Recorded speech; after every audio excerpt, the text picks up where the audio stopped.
हाँ जी बच्चों, अब मेरी बात सुनना ध्यान से। कल के क्लास में एनुअल जनरल मीटिंग पढ़ रहे थे क्या? मुझे बताइए, कल की क्लास में एनुअल जनरल मीटिंग पढ़ रहे थे क्या? जी सर, हम पढ़ रहे थे। क्या पढ़ाया था मैंने एनुअल जनरल मीटिंग में? कंपनी को हर साल मैंडेटरी शेयर होल्डर्स की एक मीटिंग करानी है। तो हर साल जो कंपनी को मैंडेटरी शेयर होल्डर्स की मीटिंग करानी है, उसी मीटिंग को हमने क्या नाम दिया था? एनुअल जनरल मीटिंग नाम दिया था। दिया था कि नहीं दिया था? कंपनी को हर साल शेयर होल्डर्स की एक मैंडेटरी मीटिंग करानी है, और कंपनी को जो हर साल शेयर होल्डर्स की एक मैंडेटरी मीटिंग करानी है, उसको हमने क्या नाम दिया? उसको हमने नाम दिया एनुअल जनरल मीटिंग। दिया कि नहीं दिया नाम? यस सर, आपने दे दिया। ठीक है। अब बेटा एनुअल जनरल मीटिंग के बाद, हाँ बेटा बोलो, कुछ बोल रहे हो क्या? चलो, तो एनुअल जनरल मीटिंग मैंने कल आपको पढ़ाया कि नहीं पढ़ाया? मैंने आपको बोला हर साल कंपनी को शेयर होल्डर्स की एक मैंडेटरी मीटिंग करानी है। तो जो कंपनी को हर साल शेयर होल्डर्स की एक मैंडेटरी मीटिंग करानी होगी, उसे तो बोला जाएगा एनुअल जनरल मीटिंग। अब मैंने लिखाया कि कंपनी में बच्चों सिर्फ एनुअल जनरल मीटिंग कराने से काम नहीं बनता। कंपनी में सिर्फ एनुअल जनरल मीटिंग कराने से काम नहीं बनता सर। एनुअल जनरल मीटिंग के अलावा भी कंपनी में और बहुत सारी मीटिंग्स करानी पड़ती हैं। तो जो एक मैंडेटरी मीटिंग हर साल कंपनी की हो जाएगी, वो तो कहलाएगी एनुअल जनरल मीटिंग। मैं क्या बोल रहा हूं? हर साल जो कंपनी के शेयर होल्डर्स की एक मैंडेटरी मीटिंग हो जाएगी, तो जो शेयर होल्डर्स की मैंडेटरी मीटिंग हो जाएगी, वो तो कहलाएगी एनुअल जनरल मीटिंग। क्या कहलाएगी? Annual general meeting. अब एनुअल जनरल मीटिंग के अलावा कंपनी में शेयर होल्डर्स की बहुत सारी एडिशनल मीटिंग्स भी होती हैं, और उन्हीं को एक्स्ट्रा ऑर्डिनरी जनरल मीटिंग बोला जाता है। अब मैंने कल कॉपी में लिखाया था, एक बार कॉपी निकाल लो सर। कंपनी जब एनुअल जनरल मीटिंग कराती है, तो एनुअल जनरल मीटिंग कराने के टोटल 4 केसेस होते हैं। उसमें से सबसे पहला केस होता है extra ordinary general meeting by board of director suo motto. Suo motu का मतलब होता है on its own. Suo motu का मतलब होता है on its own, Latin word. Sir किसी ने बोला नहीं है मीटिंग करानी है, किसी ने बोला नहीं है मीटिंग करानी है। बोर्ड ऑफ डायरेक्टर्स को खुद लग रहा है कि कंपनी के शेयर होल्डर्स की मीटिंग होनी चाहिए, तो कंपनी के बोर्ड ऑफ डायरेक्टर्स सभी शेयर होल्डर्स को नोटिस भेज देते हैं, उनको मीटिंग का डेट, टाइम और प्लेस इंफॉर्म कर देते हैं और बोल देते हैं कि मीटिंग हो रही है, आपको आना है। तो पहला केस तो आसान है, उसमें कुछ समझाना ही नहीं। कंपनी के बोर्ड ऑफ डायरेक्टर्स को लग रहा है मीटिंग करानी है, कराएंगे। सर एक बात याद रखना, एक्स्ट्रा ऑर्डिनरी जनरल मीटिंग की कोई प्लेस नहीं होती। वो पूरे इंडिया में कहीं भी हो सकती है। पूरे इंडिया में, हाँ, इंडिया के बाहर नहीं हो सकती, लेकिन पूरे इंडिया में कहीं भी हो सकती है। लेकिन इसमें याद रखना, अगर कंपनी की कोई सब्सिडियरी कंपनी है और वो होली ओन्ड सब्सिडरी है। होली ओन्ड सब्सिडरी का मतलब है कंपनी के पास 100% शेयर्स उसके हैं। अगर कंपनी की कोई होली ओन्ड सब्सिडरी है और वो सब्सिडियरी इंडिया के बाहर इनकॉर्पोरेट हुई है, तो ऐसी सब्सिडियरी को जरूरत नहीं है कि वो मीटिंग इंडिया में कराए, वो इंडिया के बाहर भी करा सकती है। तो ऐसी होली ओन्ड सब्सिडरी को छोड़ के extra ordinary general meeting at any place हो सकती है, but that place should be with in India. तो पहला केस बहुत आसान है, पेपर में कोई क्वेश्चन आने वाला है नहीं। फिर सर आप पढ़ा क्यों रहे हो? बेटा पढ़ाऊंगा तो सही ना, सिलेबस में तो है ही ना। तो देखो सुनना, सबसे पहला extra ordinary general meeting called by board of director suo motto. Suo motu एक लैटिन वर्ड है जिसका मतलब होता है ऑन इट्स ओन। तो पहला केस क्या है? द बोर्ड ऑफ डायरेक्टर में व्हेनेवर इट डीम्स फिट, जब उनको ठीक लगेगा ईजीएम बुला लेंगे। ईजीएम होगी कहां? The EGM of a company, the EGM of a company shall be held at any place within India। Company की जो ईजीएम है एट एनी प्लेस हो जाएगी, बस वो एनी प्लेस का होनी चाहिए with in India. The EGM of a company shall be held at any place within India।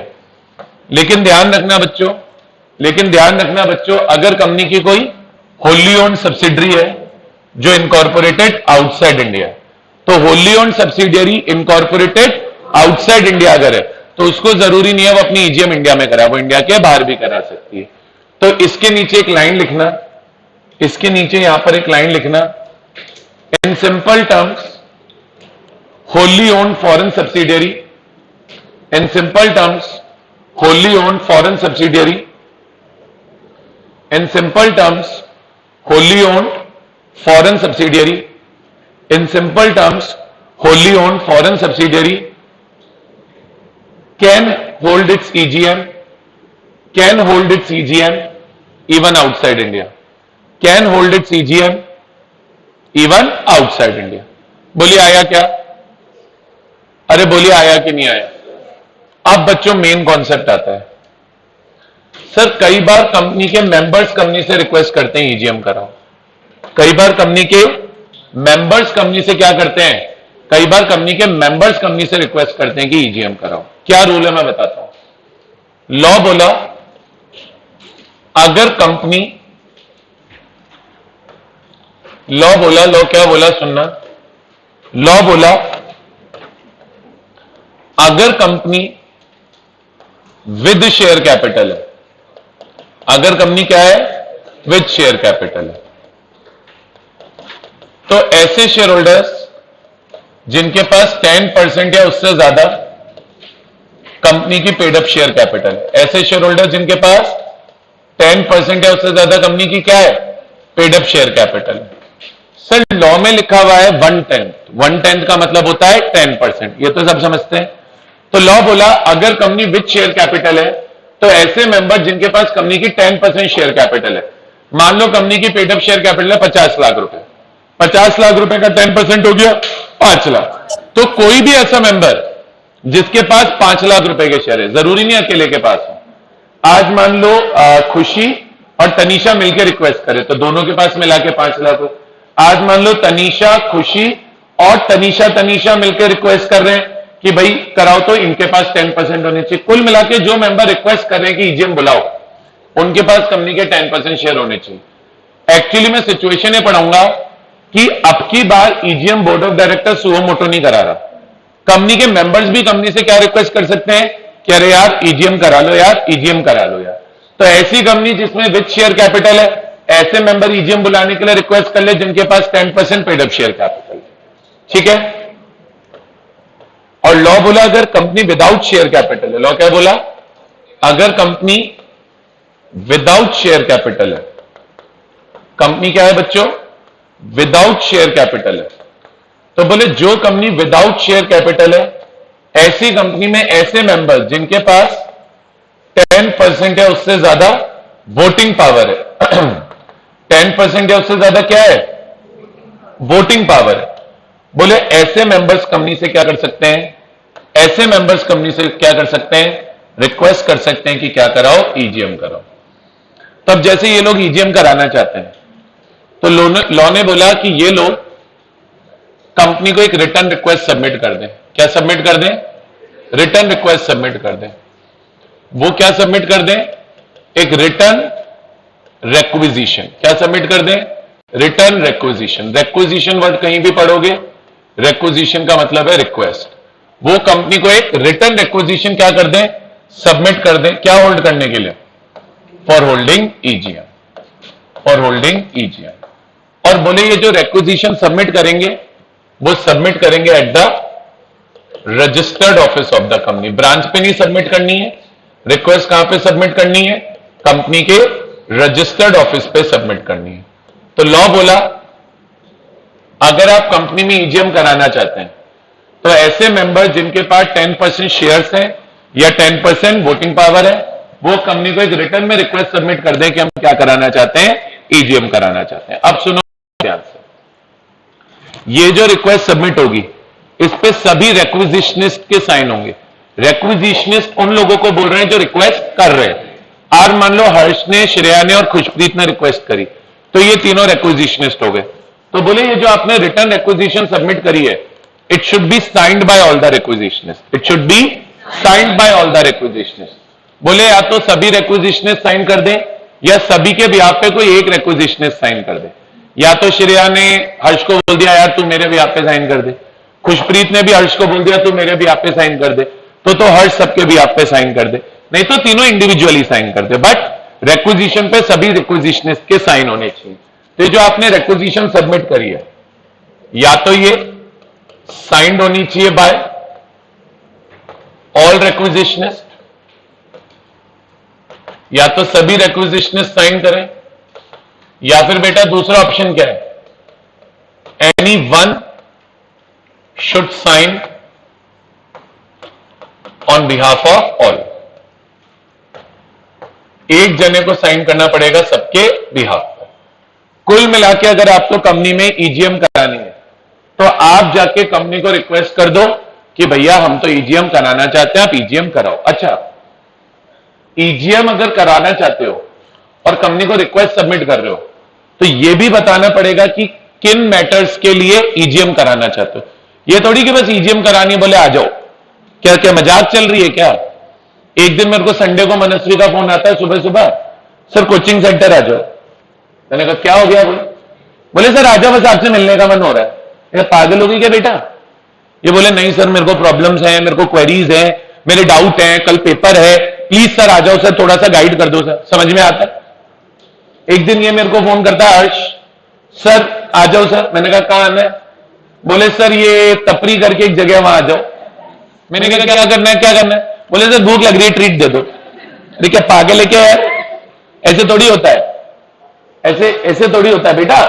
आप ईजीएम बुलाओ, मैं कब मना कर रहा हूं ईजीएम बुलाने के लिए? बुलाओ ना, पर्पस तो बताओगे, एजेंडा तो बताओगे। तो सर ये जो रेक्विजिशन सबमिट करोगे it should also specify the matters to be proposed at EGM. आपको क्या स्पेसिफाई करना पड़ेगा? मैटर्स भी स्पेसिफाई करने पड़ेंगे जो आप ईजीएम के अंदर क्या करना चाहते हो, प्रपोज करना चाहते हो। ठीक है, तो रेक्विजिशन में एक और बात ध्यान रखेंगे, रेक्विजिशन में एक और बात याद रखेंगे, requisition must specify matters to B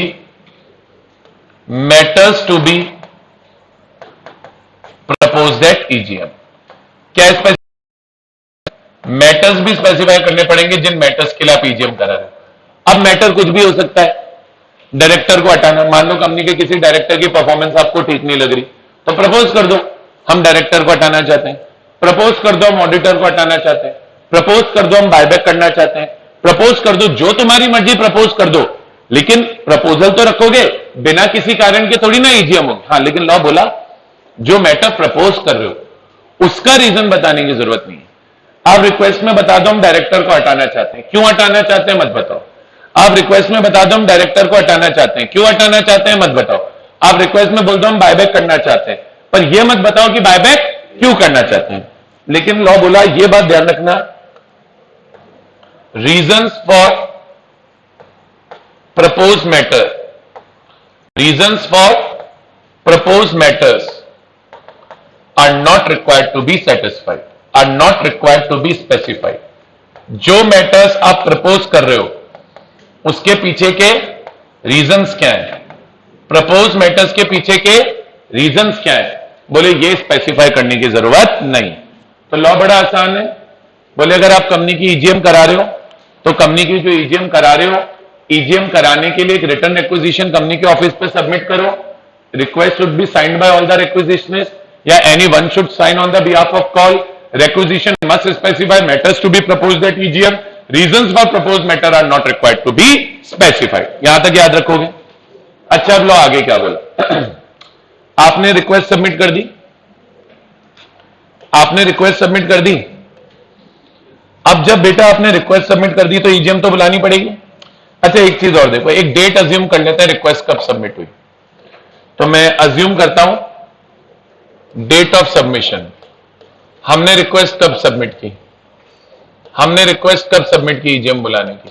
मान लो 9 जुलाई 2022 को हमने रिक्वेस्ट सबमिट कर दी कि भैया हम क्या बुलाना चाहते हैं, ईजीएम बुलाना चाहते हैं। कोई दिक्कत?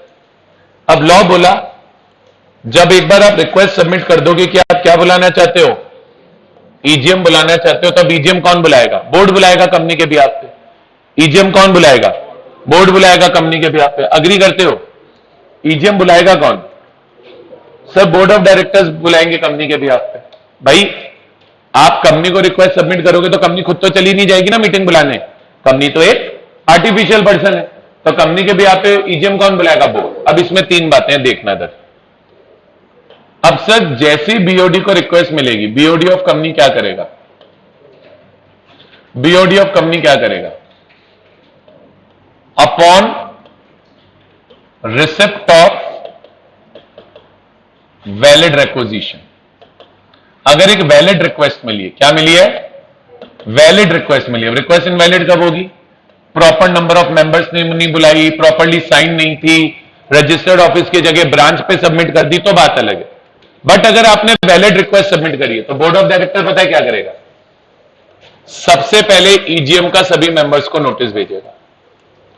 ईजीएम का सभी मेंबर्स को क्या भेजेगा? नोटिस। पता है नोटिस कितने टाइम में भेजना है? पता है नोटिस कितने टाइम में भेजना है? लॉ बोला जिस दिन कंपनी को रिक्विजिशन मिली, कब मिली कंपनी को रिक्विजिशन? उससे 3 दिन के अंदर अंदर सभी शेयर होल्डर्स को नोटिस चला जाना चाहिए कि मीटिंग होगी। तो बोर्ड को क्या करना है? Upon receipt of valid requisition send notice of meeting. कितने दिन में? Within 3 days. 3 डेज कब से काउंट होंगे? जब भी रिक्वेस्ट आई। तो हमें रिक्वेस्ट कब आई? 9 जुलाई को। 9 जुलाई में अगर 3 दिन जोड़ूंगा तो मीटिंग का नोटिस कब तक चला जाना चाहिए?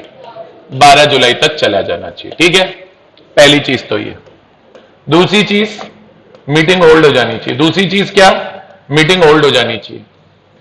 कितने टाइम में होल्ड हो जानी चाहिए? नहीं, होल्ड नहीं हो जानी चाहिए। रुको, वेट, एक चीज और बताऊंगा पहले मीटिंग। सर अब मीटिंग करानी है तो मीटिंग का बंदोबस्त भी तो करना पड़ेगा। बंदोबस्त क्या करना पड़ेगा? वेन्यू बुक करना पड़ेगा, केटरर्स बुक करने पड़ेंगे, कोई मीटिंग में कोई प्रोजेक्टर चाहिए वो करना पड़ेगा, अरेंज, बहुत कुछ अरेंजमेंट होते हैं।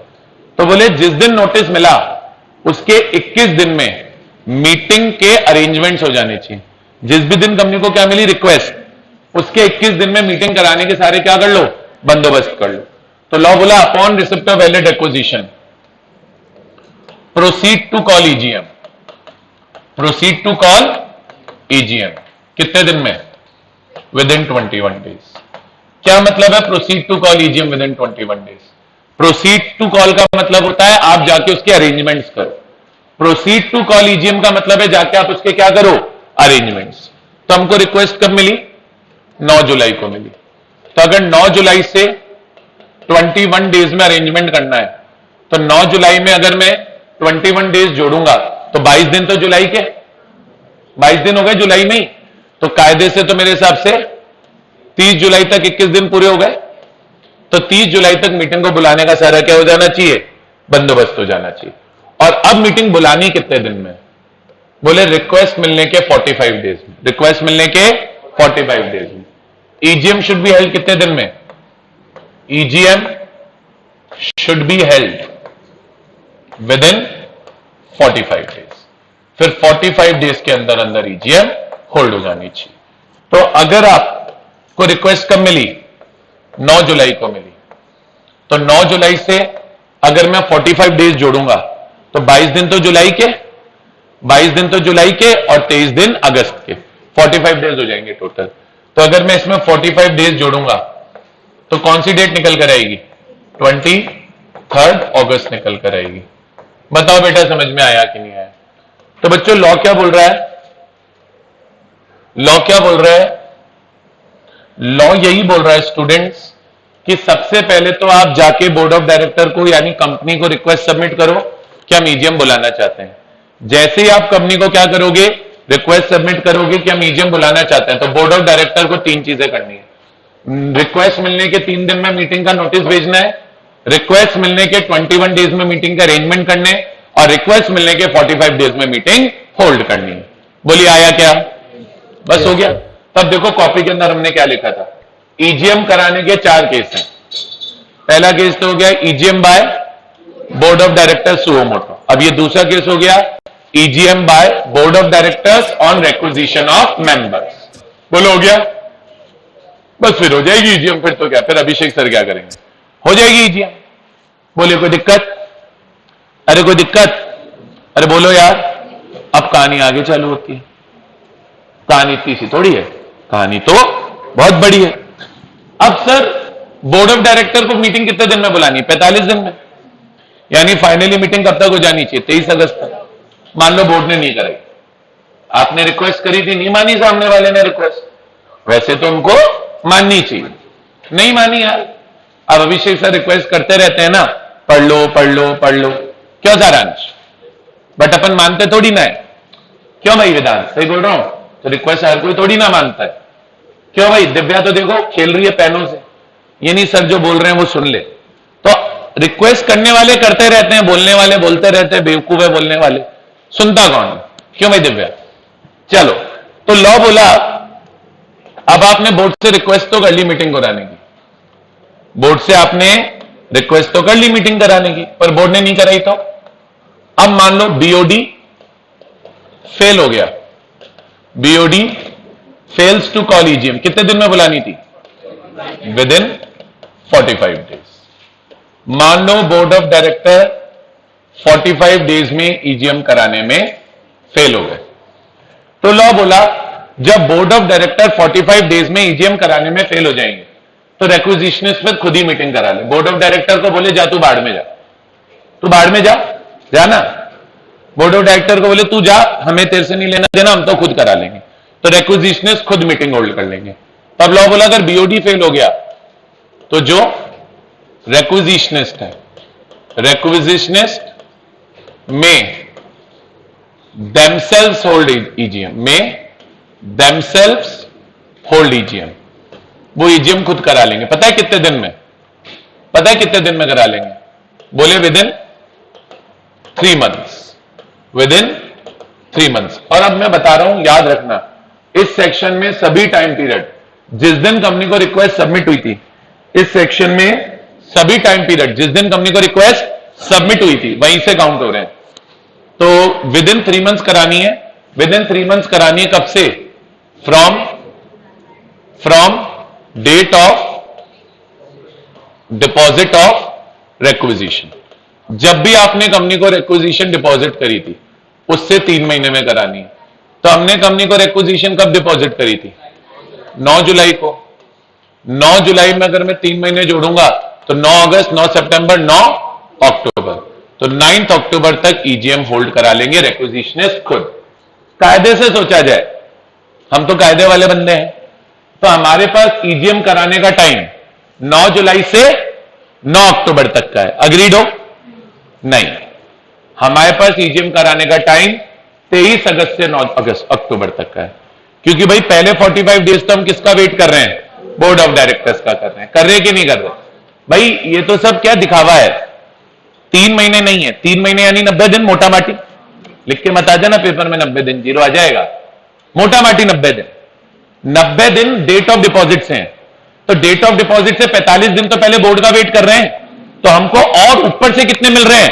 45 डेज ही मिल रहे हैं। अगर एनालिसिस करना चाहो, नहीं एनालिसिस करना चाहो, रटना चाहो, तो रटने के लिए सर ने लिख ही दिया। तो अगर कायदे से सोचो तो रिक्विजिशनिस्ट के पास मीटिंग कराने का कब से कब तक का टाइम है? 9 जुलाई से 9 अक्टूबर तक का टाइम नहीं है। 9 जुलाई में 45 दिन जोड़ो, 23 अगस्त आ रहा था, इससे ऊपर लिखा हुआ है आपने, तो 23 अगस्त से 9 अक्टूबर तक का टाइम है रिक्विजिशनिस्ट के पास की वो मीटिंग खुद करा ले। बोलिए आया? अब इसमें लॉ बोला, इसमें लॉ बोला रिक्विजिशनिस्ट मीटिंग सेम वैसे कराएंगे जैसे बोर्ड ऑफ डायरेक्टर कराते। बोर्ड ऑफ डायरेक्टर कैसे कराते? सबको नोटिस भेजते, वेन्यू बुक करते, लंच का अरेंजमेंट करते। अब यही सारा काम कौन करेगा? रिक्विजिशनिस्ट करेगा। वो सभी को नोटिस भेजेंगे, नोटिस भेजकर मीटिंग होल्ड करेंगे। ठीक है क्या? तो देखो, रिक्विजिशनिस्ट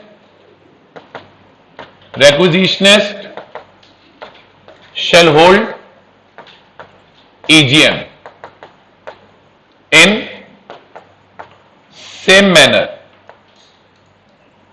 as EGM would have been called by, as EGM would have been called by board of directors।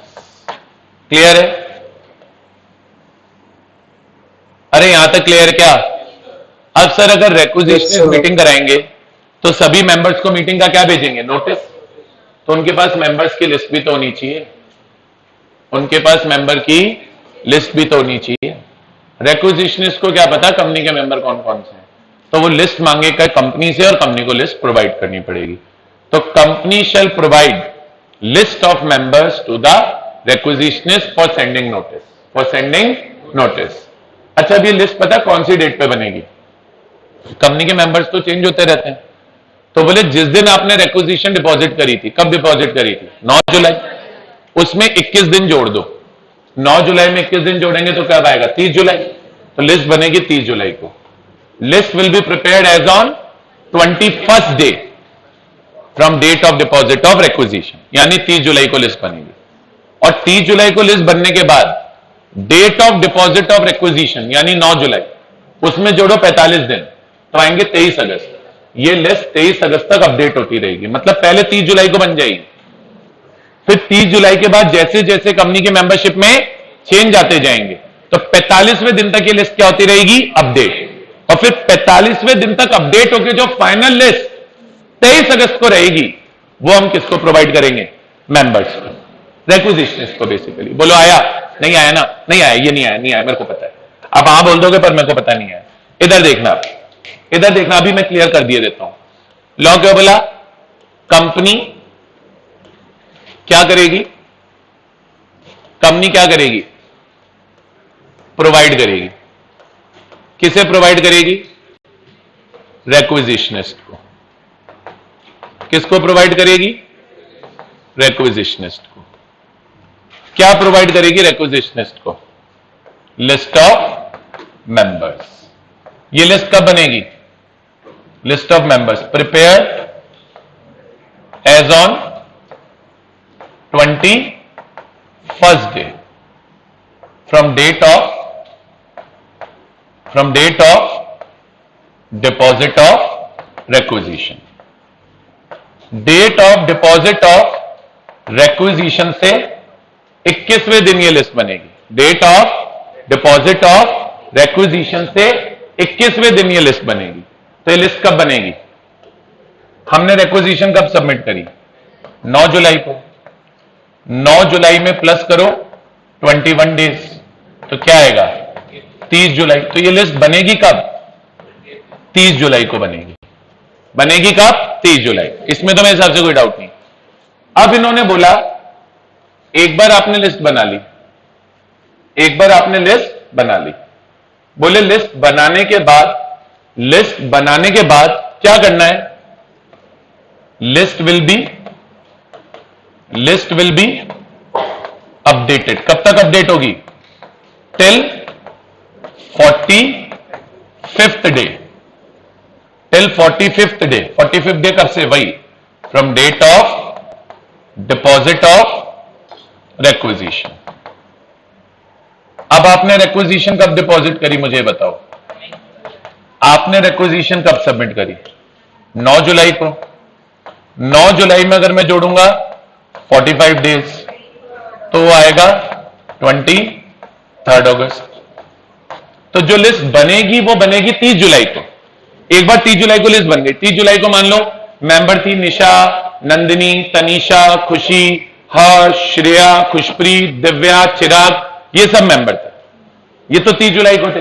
अब हो सकता है 30 जुलाई के बाद खुशी अपने शेयर बेच दे, मान लो खुशी अपने शेयर तनीषा को बेच दे, या फिर हो सकता है ये नंदिनी भी अपने शेयर बेच दे, नंदिनी अपने शेयर मान लो मानवी को बेच दे, या मान लो हर्ष अपने शेयर चिराग को बेच दे, तो कार्तिक को बेच दे, सॉरी। तो लिस्ट अपडेट होती रहेगी, लिस्ट क्या होती रहेगी, अपडेट होती रहेगी ना अपडेट, तो अपडेट होती रहेगी। तो कब तक अपडेट होनी है, 45वें दिन तक। फिर 45वें दिन को फनाफन जो ये अपडेटेड लिस्ट है ये मेंबर को कहेंगे ले पकड़ और भेज दे जा जिसको नोटिस भेजना है।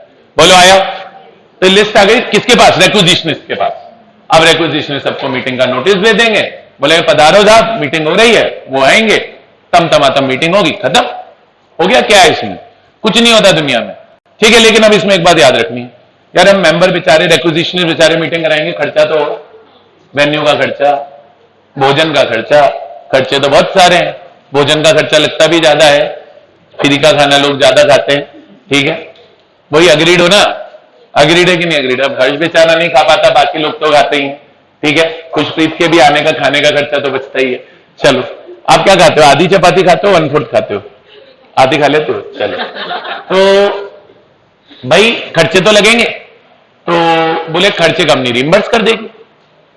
भाई बाद में रिक्विजिशन जाके बोल देंगे भाई साहब खर्च हो गया 5 करोड़ रुपया, तो कंपनी 5 करोड़ रुपया आपको रिइंबर्स कर देगी। ऑब्वियसली बात है, रीजनेबल अमाउंट रिइंबर्स होगा। आप जाके 7 स्टार प्रॉपर्टी में मीटिंग रख दो, फिर उसमें 5 कोर्स मील रख दो, फिर एंड में बिल बना के भेज दो, बोले 5 करोड़ खर्च हो गए, हमने पार्टी कर ली। ऐसे थोड़ी ना होता है, ऐसे थोड़ी ना होता है। सबको एक एक कमरा भी दिलवा दिया मेंबर को, बोले आयो तो रुक के जाना, ठीक है, ऐसे नहीं होता।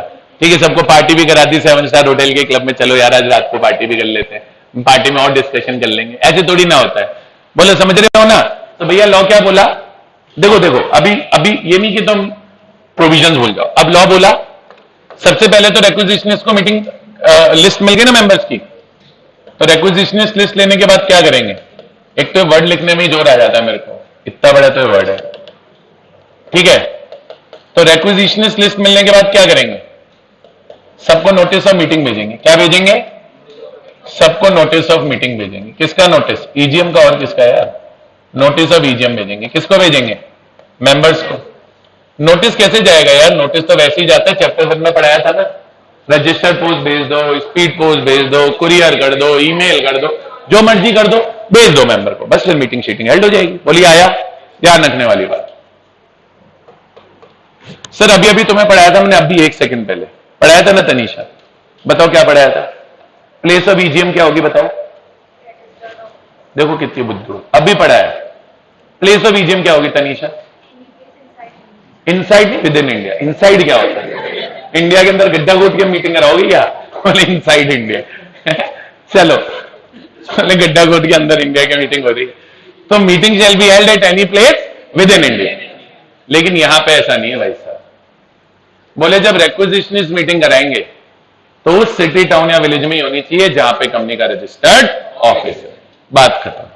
नहीं वैसी ईजीएम कहीं भी हो सकती है, अभी जब ऊपर बोर्ड ने कराई कहीं भी कराओ, लेकिन जब रिक्विजिशनिस्ट कराएंगे तो कहां कराएंगे? उस सिटी टाउन या विलेज में जहां रजिस्टर्ड ऑफिस है, चाहे रजिस्टर्ड ऑफिस पे करा लो, वो कोई दिक्कत नहीं है। तो इस केस में वेयर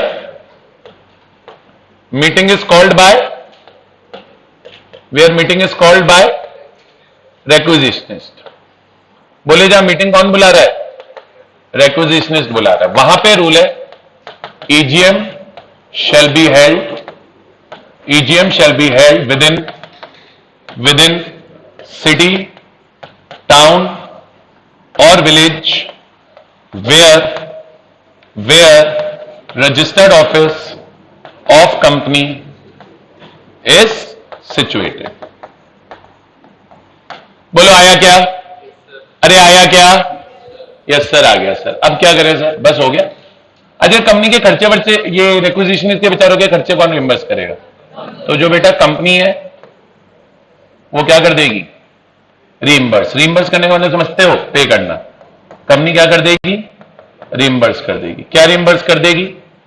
एक्सपेंसेस। किसके एक्सपेंसेस रिइंबर्स कर देगी? ऑफ रिक्विजिशनिस्ट।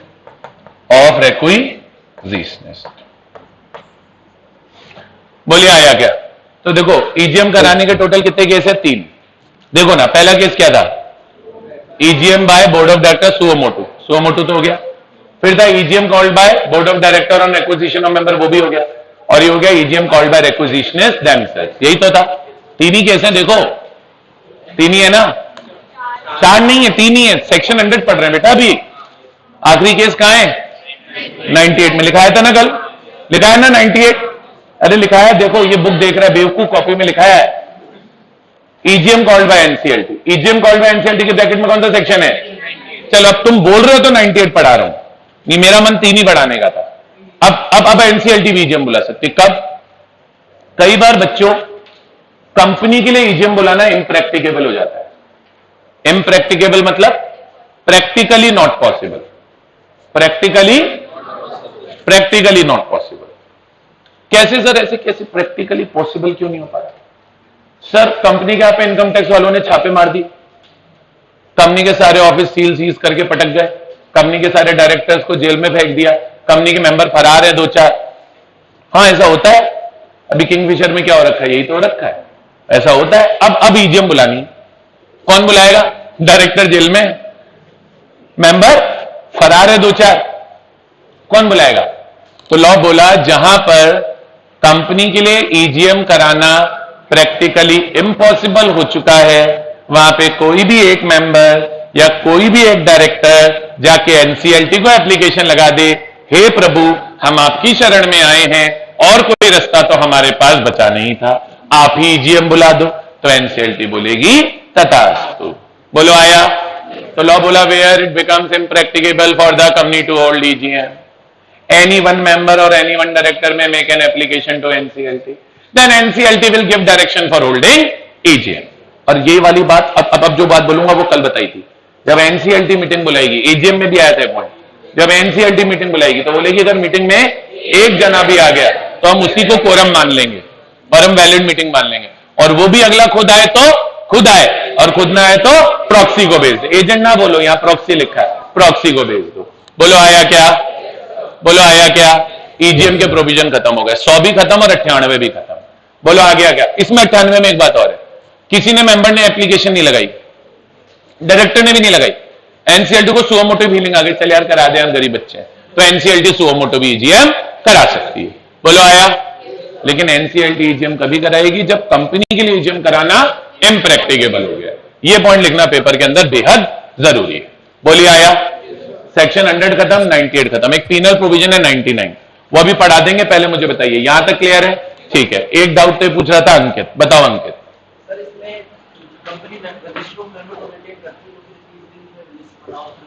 सर वो जरूरी है, रजिस्टर ऑफ मेंबर जो कंपनी मेंटेन करती है वो रजिस्टर तो कंपनी के पास है, तो कंपनी वो रजिस्टर मेंबर को थोड़ी ना दे देगी यार, ये तो बड़ा इंपॉर्टेंट रजिस्टर होता है। तो 21वें दिन जो लिस्ट बनती है उसी रजिस्टर से देख के बनती है, और अब लिस्ट तो 21वें दिन बन गई तो मेंबरशिप में तो चेंज होते रहेंगे, तो उसी रजिस्टर के बेसिस पे लिस्ट अपडेट होती रहेगी। समझ गए? चलो और बताओ। यस मनस्वी? मीटिंग, हाँ सेम प्रोसेस।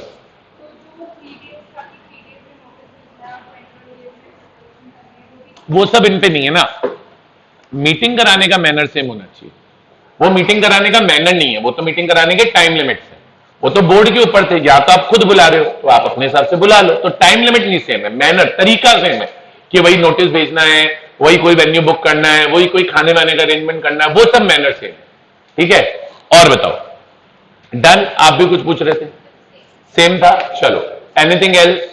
दोनों का दिमाग सेम चलता है, मतलब तुम्हारा दोनों बेवकूफ है। चलिए यहां तक क्लियर है? समझ में आया कि नहीं आया? बताओ यार। अब आधे तो हाँ बोल देते हैं, फिर मैं अभी खड़ा करके पूछूंगा तो पता नहीं क्या क्या बोलेंगे। क्यों विजय? बोलो आया? ठीक है। हाँ भाई गीतांश, आज तो तेरे पीछे के बाल भी इधर उधर जा रहे हैं, क्या बात है ये? ऐसा क्या है मतलब इनमें? चलो खैर, नेवरदलेस यहां तक क्लियर है? पक्का? आप यहाँ आते किस व्हीकल से हो? एक्टिवा से आते हो? हेलमेट बिना लगाया आता हूँ। चलो चलिए, किसी दिन नारियल के जैसे खुल जाएगा सर, ठीक है? जिस दिन गिरोगे ना एक्टिवा से, नारियल से पानी निकलता है, आपका सर खुलेगा तो कुछ और ही निकलेगा। चलिए, दिमाग तो नहीं निकलेगा अंदर से। चलिए खैर, सबको क्लियर है क्या? सर पहन लिया करो भैया हेलमेट वगैरह, जान है तो जहान है। क्यों भाई? स्टड क्या क्या करोगे स्टड बन के? कौन देखने बैठा है आपको? समझ रहे हो? हाँ, तो फिर क्यों नहीं लगाते हेलमेट? और तो दो ही रीजन होते हैं हेलमेट नहीं लगाने के, तो या तो जान प्यारी नहीं है या स्टड है। और बताइए तीसरा क्या कारण है? हाँ, ये भी नहीं लगा था। बढ़िया है, किसी दिन नारियल के जैसे सर। अच्छा, छुट्टी में ही नारियल नहीं खुलेगा, बाकी खुल सकता है। चलो खैर, जो भी है मत लगाओ भाई, तुम्हारी जिंदगी है। क्यों भाई, आज वो नहीं आए क्या? वो पिंक टी शर्ट शैलेश, क्या हुआ? बीमार है क्या? लू लग गई होगी। खैर चले आगे, वो और टी शर्ट्स लेने गया होगा है? क्या टेस्ट आ रहा है? अच्छा, पहले से ही प्लानिंग है। बोले सर मैं तो पहले से ही बीमार था। है चलो खैर, जो भी है, दो अब की बार 2 टेस्ट थोड़ी सी लीनियंट चेकिंग कर दूंगा आपकी बार, 2 तो सही तरीके से तो 2 मजा तो आए, थोड़ी लीनियंट चेकिंग कर देंगे इस बार। डन है? चलो, पर नहीं हार्ड ही करेंगे। लो मैंने ऑफर दिया था भैया, और बाद में मुझे मत बोलना। चलो आओ, बना लिया सबने चार्ट? ठीक है, मैं तो ऑफर दिया था भाई लीनियंट चेकिंग करने का। किसकी? इसी के आज चेकिंग करेंगे। चलो ठीक है, आओ। EGM called on requisition of members. मैं तो आज सोच के आया था 2 ही सेक्शन पढ़ाऊंगा, 100 और 90, ये तो जल्दी हो गए, अब 2-3 और पढ़ा दूंगा। आ जाओ। Eligible members. एलिजिबल मेंबर्स कौन है मीटिंग बुलाने के लिए? कंपनी हैविंग शेयर कैपिटल में कौन? मेंबर्स होल्डिंग ग्रेटर देन और equal to 110, 10% of paid up equity share capital. और company having no share capital में मेंबर्स होल्डिंग ग्रेटर देन और equal to 1/10 of total voting power. Clear है क्या? इसमें मैं हाईलाइट कर ही देता हूं, चलो साथ के साथ ही। तो अगर कंपनी शेयर कैपिटल वाली है या नो शेयर कैपिटल वाली है तो 1/10, equity share capital without share capital वाली है तो 1/10 वोटिंग पावर। बोलिए आया क्या? अच्छा, असेंशियल्स क्या? वैलिड रिक्विजिशन सारे पढ़ा दिए मैंने। अच्छा, सबसे पहले रिक्विजिशन में मैटर स्पेसिफाई करने पड़ेंगे क्या? मैटर का रीजन स्पेसिफाई करना पड़ेगा क्या? तो requisition shall specify the matters for the consideration of which EGM is to be called. The requisition shall be valid. Shall be valid. Reason नहीं बताया तो भी. Even if does not specify the reasons for holding the reasons for the matter proposed to be considered. तो specify करेगी matter for consideration. Requisition valid होगी. अगर नहीं specify करते हो reasons तो भी. यहां तक clear है?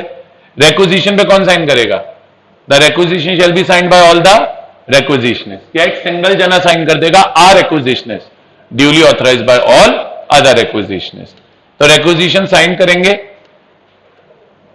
all requisitionists या एक सिंगल बंदा जो duly authorized है by all other requisitionists. और डिपॉजिट कहां करनी है? Deposited at the registered office. कर दिया था चार्ट में कवर ये? अरे क्लियर है क्या? रुको एक मिनट, करो बेटा आइले। कौन बोला था 2 मिनट? कर लो फटाफट, मेरे को बताओ करो करके। हो गया बेटा? चलो चलो आ जाओ। आगे क्या बोलता है? वो तो यही बोले रिक्विजिशन राइटिंग में देनी है और चाहिए तो इलेक्ट्रॉनिक से दे देना, फिर तो ईमेल ही कर देना, फिर तो क्या है। तो बोला द रिक्विजिशनिस्ट में make the requisition in writing और बाय इलेक्ट्रॉनिक मोड। यहां तक क्लियर है क्या?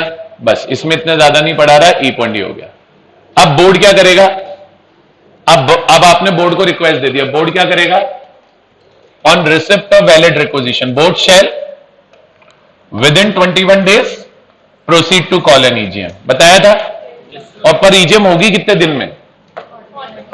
To be held within 45 days from the date of deposit of requisition. और नोटिस कितने दिन में जाएगा? The notice shall be given to those members whose name appear in the register of members within 3 days of receipt of valid requisition. तो notice कितने दिन में जाएगा? Within 3 days of receipt of valid requisition. यहां तक clear है क्या? चलो ये तो हो गया EGM by BOD on requisition of member. अब requisitionist खुद कराएंगे। अब requisitionist खुद कराएंगे। चलो आगे, हटा रहा हूं इसको, हटा दूं। अब आगे आ गया EGM कॉल्ड बाय रिक्विजिशनिस्ट। तो इन्होंने क्या बोला? If the board fails to call an EGM, अगर बोर्ड फेल हो गया EGM बुलाने में तो it may be called by requisitionist themselves. अब उनको कितने टाइम में करानी है बताओ EGM? उनको कितने टाइम में करानी है? 3 मंथ्स में। Very good. तो time period for holding EGM, the EGM shall be held within 3 months from the date of deposit of requisition. ध्यान रखो इस सेक्शन में सारे time period date of deposit of requisition से ही count हो रहे हैं। इसीलिए मैंने जब एग्जांपल बनाया तो उसमें 9 जुलाई शुरुआत में ले ली। ठीक है? अच्छा, और ये वाली लाइन बताई थी कि रिक्विजिशनिस्ट मीटिंग वैसे ही बुलाएंगे जैसे बोर्ड बुलाता है। तो the requisitionist shall call the EGM in the same manner in which the meeting is called by the board of directors. यहां तक क्लियर है? यहां तक क्लियर है? बोलो बच्चों, फिर मैं आगे बढ़ूं। बोलो, सबको क्लियर है? अब LAW बच्चों आगे क्या बोला? आगे क्या बोला? Rights of रिक्विजिशनिस्ट। रिक्विजिशनिस्ट को राइट क्या मिलेंगे? रिक्विजिशनिस्ट को राइट क्या मिलेंगे? तो पहले कंपनी से लिस्ट मांगेंगे मेंबर्स की, यही राइट है उनका। The requisitionist shall be entitled to receive a list of members from the company. List कौन से दिन बनेगी? Date of deposit of requisition से 21वें दिन। The list shall be made as on 21st day from date of receipt of requisition for calling EGM. और changes कब तक के अपडेट होंगे? Together with such changes as have occurred up to 45th day from the date of receipt of requisition for calling the EGM. बताओ आ रहा है क्या? अरे आ रहा है क्या? आगे क्या बोला? अब डे और प्लेस क्या होगी? डे तो यार हर केस में वही है, नेशनल हॉलिडे के अलावा भी कभी भी करा लो। प्लेस अब की बार क्या हो गई? at any within city, town or village where registered office of company is situated. The requisitionist should convene the EGM on any day except national holiday. The requisitionist should convene the EGM at the registered office or in the same city or town in which the registered office is situated. बोलिए आया कि नहीं आया? आ रहा है समझ में? Yes, चलो आगे yes, बढ़ो। नोटिस भेजेंगे कैसे? नोटिस भेजेंगे कैसे? Manner of giving notice. The notice of EGM shall be given by speed post, registered post, electronic mode. ये दोनों पॉइंट नहीं करने। क्यों नहीं करने? बस मैं बोल रहा हूं नहीं करने, माथा मत लगाओ। यहां तक क्लियर है क्या? अच्छा, डिस्क्लोजर इन नोटिस भी नहीं करना। लास्ट पॉइंट करेंगे रीइंबर्समेंट ऑफ एक्सपेंसेस। कौन रीइंबर्स करेगा? रिक्विजिशनिस्ट के खर्चे कंपनी करेगी। All reasonable expenses incurred by the requisitionist by reason of failure of the board to call EGM shall be repaid to the requisitionist by the company। और ये बात बहुत जोरदार है, जितना अमाउंट रिक्विजिशनिस्ट को होगा वो अमाउंट कंपनी डायरेक्टर की सैलरी में से काट लेगी, क्योंकि गलती तो डायरेक्टर की है, गलती तो डायरेक्टर की है। The sum so repaid shall be deducted from the remuneration of defaulting directors। बताइए आया क्या? अरे बोलिए आया क्या? बस जुडिशियल केसेस में दिमाग लगाना नहीं। बोलो यस और नो। सबको क्लियर है? पक्का? Very good. अब ये तो हो गई ईजीएम 3 केस में। अब कौन सा केस बच गया? एनसीएलटी वाला, वो पीछे है। Power of the tribunal to call EGM. अब ट्रिब्यूनल ईजीएम कब कराएगी? जब कंपनी के लिए ईजीएम कराना इम्प्रैक्टिकेबल हो गया। If for any reason it is impracticable to call or hold or conduct an EGM, the tribunal may order an EGM to be called, held or conducted in such manner as it thinks fit। The tribunal may give such direction as it may deem fit, including a direction that one member present in person or proxy shall be the valid quorum। The tribunal may exercise such power कब? On the application of a member, on the application of a director, या suo motu भी करा सकती है। बोलिए आया? Not very important section, highlight नहीं करूंगा। यहां तक क्लियर है क्या? यहां तक क्लियर है क्या? अब बेटा हमने कल एक सेक्शन पढ़ा था 96 एजीएम का। 97 भी देखो एजीएम का है, लेकिन 97 में एजीएम एनसीएलटी बुला रही है, और ये 98 जहां पे ईजीएम एनसीएलटी बुला रही है। 96, 97 और 98, 100 की बात नहीं कर रहा, 96, 97 और 98, इन तीनों में से किसी भी एक सेक्शन का कॉन्ट्रावेंशन हुआ तो पेनल्टी है सेक्शन 99 में। कौन से सेक्शन में है? 99। तो अगला सेक्शन आता है, अगला सेक्शन आता है punishment for default in complying with the provisions of section 96, 97, 98, section 99। कोई पेनल्टी नहीं है ज्यादा, सिंपल याद रखो। पेनल्टी कंपनी पे लगेगी, ऑफिसर पे लगेगी। फाइन लगेगा 1 लाख का। अब सर ये जो नेक्स्ट कॉन्सेप्ट है वो मैंने आपको पहले भी समझा रखा है। मेरे को पता है आप लोग भूल गए होंगे शायद, बहुत दिनों बाद ये पेनल्टी वापस आई है इस तरह की। सर देखो क्या होता है, सर आपको एजीएम बुलानी थी, आपने नहीं बुलाई। ईजीएम बुलानी थी, आपने नहीं बुलाई। एनसीएलटी ने बोल दिया, फिर भी नहीं बुलाई। तो एक बार खिंचा के 1 लाख रुपए का चाटा पड़ेगा, खिंचा के 1 लाख रुपए का चाटा, खटे आवाज आएगी बुड़ू।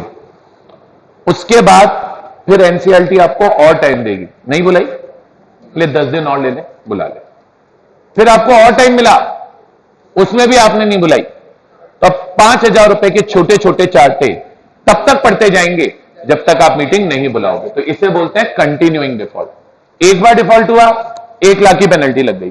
फिर उन्होंने बोला यार अब तो बुला ले, अब तो करा ले, फिर भी नहीं कराया। तब इन्होंने बोला fine in case of continuing default up to ₹5,000 per day.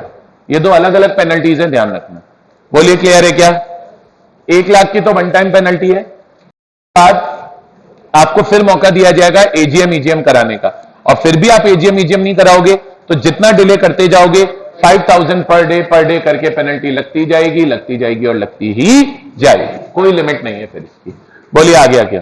तो सेक्शन 96 हो गया एजीएम, 97 हो गया एजीएम, 98 हो गया ईजीएम, 99 हो गया पेनल्टी, और 100 हो गया ईजीएम। 96 हो गया, 97 हो गया, 98 हो गया, 99 हो गया, 100 हो गया। पलक झपकते 5 सेक्शन हो गए, पता भी नहीं चले। बोलिए क्लियर है क्या? बेटा ऑनलाइन में कोई डाउट? आज 40 बच्चे ऑनलाइन है। आज मैंने को होमवर्क दिया था क्या? किसी और टीचर ने दिया था क्या? फिर आज इतने सारे ऑनलाइन क्यों गए?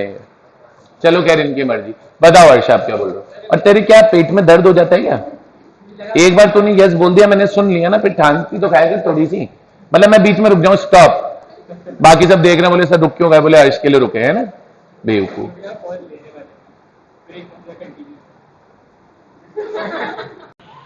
बताओ। कंपनी के ऊपर इनकम टैक्स की रेट पड़ गई और फिर वो कम नहीं कर पा रही ईजीएम में, फिर तो एनसीएलटी की जब करवाएगी तो उसके एक्सपेंसेस वगैरह और कौन पे करेगा? कंपनी करती है बेटा सब कुछ, तो इतना पूछने की जरूरत नहीं थी। बोले खर्चे कौन बियर करेगा? हर केस में कंपनी करेगी। बोले रेट बढ़ गई और फलाना हो गया। एनसीएलटी मीटिंग खुद नहीं बुला रही, कंपनी को बोल रही है तुम बुलाओ, तो कंपनी को बोल रही है तो कंपनी बियर करेगी ना बेटे खर्चे। हाँ, कंपनी तो बाइंड अप कर देंगे कंपनी को, बोले घर जाओ अपने। चलो, यहां तक क्लियर है क्या बच्चों? आया? कैसी मतलब पूछ कैसे बातें आप ऐसी बातें? कहां से आता है इतना टैलेंट? चलो, यहां तक क्लियर है बच्चों?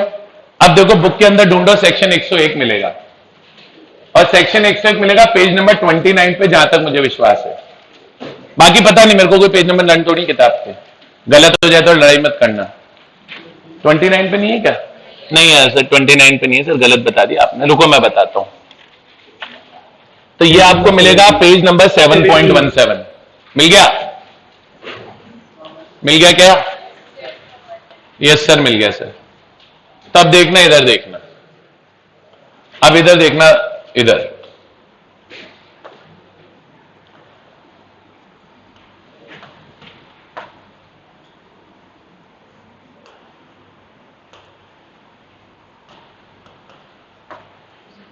ठीक है, आ जाओ बच्चों।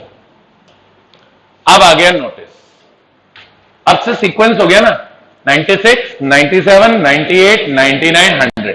सीक्वेंस में पढ़ाऊंगा पूरा चैप्टर टिल 122, और फिर 88 से 95। ठीक है, 96 तो अपने पढ़ ही लिया। अब सर मीटिंग होती है, एजीएम चाहे ईजीएम, मीटिंग का नोटिस तो भेजेंगे। अरे मीटिंग होती है, मीटिंग का नोटिस तो भेजेंगे, एजीएम ईजीएम।